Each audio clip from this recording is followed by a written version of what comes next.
75वीं यौम आज़ादी की पुरखुलूस मुबारकबाद। मैं अपनी तकरीर का आगाज इस शेर से करना चाहती हूँ।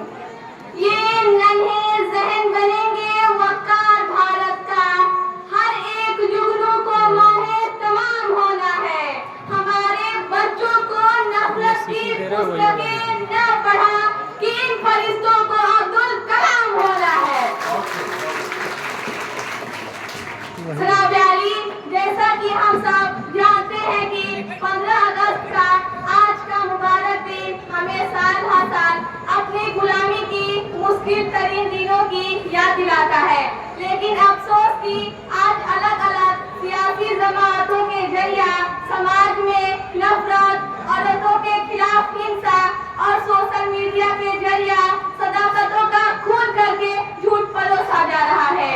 ये कैसी आजादी का अमृत काल है जिसे सुनकर कहना पड़ता है कि झील में पानी बरसता है हमारे देश में, खेत पानी को तरसता है हमारे देश में, जिंदगी का हाल खस्ता है हमारे देश में, दूध महंगा खून सस्ता है हमारे देश में। हमारी आंखें देख रही है कि रोजगार, महंगाई, किसान, मनरेगा, पेट्रोल डीजल के दाम, गैस सिलेंडर के दाम, किसान की एमएसपी की गारंटी, इन सब आम आदमी से जुड़े मुद्दों से हमारी सरकारों का कुछ लेना देना नहीं है। जनाब आली, पेट्रोल डीजल गैस तो बड़ी बड़ी बातें हैं, आटा, चावल, दूध, दही, पनीर, छाछ, सब चीज पर जीएसटी लगाकर गरीब आवाम की रीढ़ की हड्डी तोड़ी जा रही है। और ऐसा सरकार में बैठे वही हुक्मरान कर रहे हैं जो फिल्मों पर से टैक्स हटा देते हैं लेकिन कफन पर टैक्स लगाते हैं, अपनी चुनावी नारों में गरीबों की बात करते हैं। जनाब आला, आजादी के 70 साल बाद भी हम खोखले और झूठे नारों से बहल रहे हैं। कहा जाता है कि सबका साथ सबका विकास, कहाँ है सबका विकास? जनाब मौलाना आजाद फेलोशिप आपने बंद कर दी, आपने माइनॉरिटी डिपार्टमेंट का बजट घटा दिया। इन खोखले नारों के जरिया हमें बताया जाता है कि बेटी बचाओ बेटी पढ़ाओ, लेकिन मेरी निगाहों में कठुआ से लेकर हाथरस देश की और सड़क जंतर मंतर की सड़क पर बैठी होनहार ओलंपिक लाने वाली बेटियों का दर्दनाक मंजर रक्स कर रहा है, जहां उन बेटियों को मुल्क के वजीर आजम के चौखट पर अपना मेडल रखना पड़ रहा है।